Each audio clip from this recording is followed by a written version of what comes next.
with a religion other than Islam would not be accepted. That's true. Of course.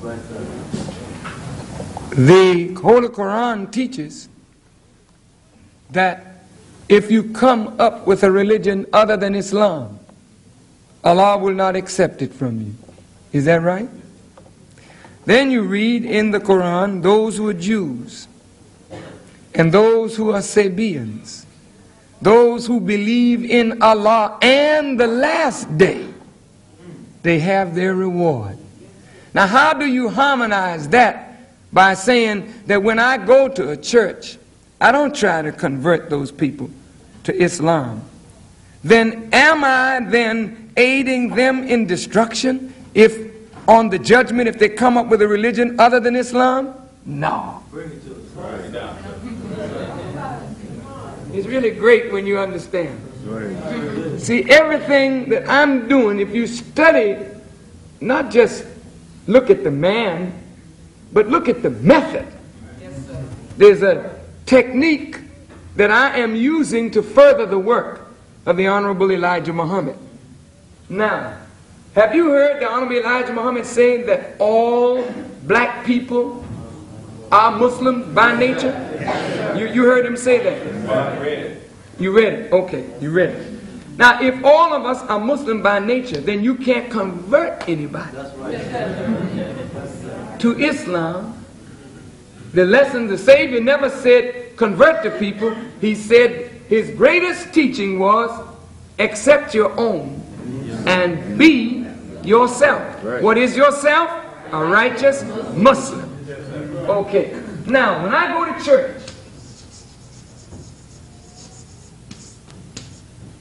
and I talk to Christian people who have the word of a man called Jesus.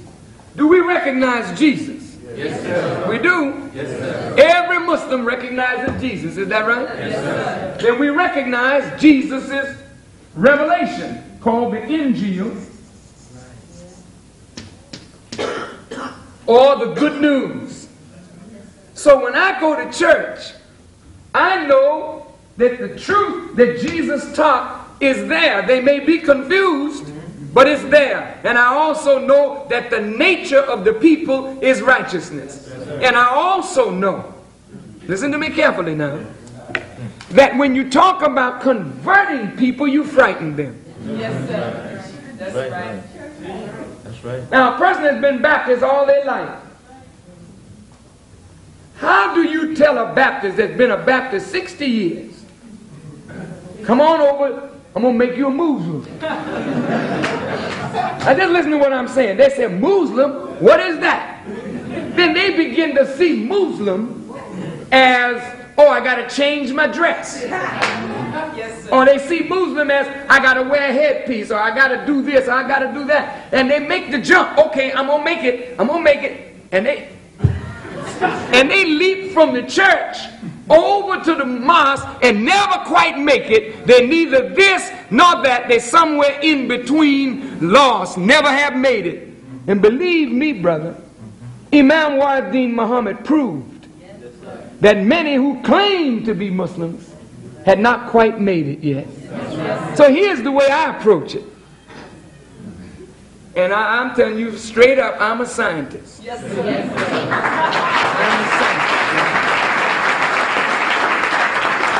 What I mean by a scientist is I look for the best method to get the message over to our people and make them comfortable while you're giving them a message. Once you make people afraid, once you make them think, oh my God, I got to change out of this in order to be that, in order for God to accept me, then you set up all kind of psychological trauma in that person's mind. Yes. I want you to know you're already accepted by God.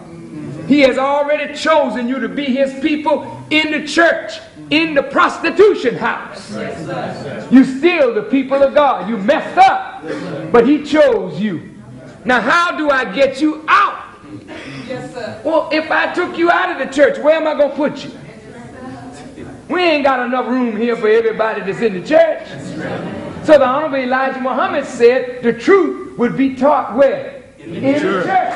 So I go right to the church where the people are Christians, where they believe in Jesus and the scripture that he brought, and then I give them the truth of the teachings of the Honorable Elijah Muhammad coming in the Injil through Jesus, through their belief as a Christian, and all of a sudden the church is on fire.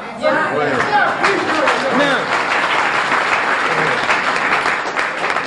I haven't told them you got to be what I am, because they're already what I am. That's right. Go ahead. So why plague their mind with that?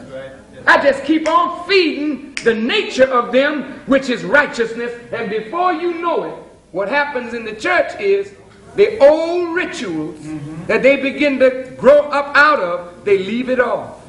Little by little, you see them growing right up in the church. And before you know it, the brother and sister in the church, they'll be with the music, but then somebody will say, we don't eat pork. I was in a church a couple of Wednesdays ago, and I started talking about the Immaculate Conception and what it meant. And the Reverend jumped up and said, go ahead, because that's what he teaches his congregation. The truth is already there. Yes, all you got to do is keep feeding the people. Yes, and the people will grow into obedience to God. And what is Islam? Obedience to the will of God. So nothing will be accepted on that day but obedience to the will of God. You may call it Islam. They may call it Christianity. Somebody else may call it Judaism. But if it's obedience to God's will, you're going to make it. Beautiful. Thank you, brother. Now, I want you to know, brothers and sisters, I'm not being unfaithful to the teachings of the Honorable Elijah Muhammad in the least. And this is why people who don't understand Farrakhan and how I suffer, because I want to see the people made like the Honorable Elijah Muhammad wants them made,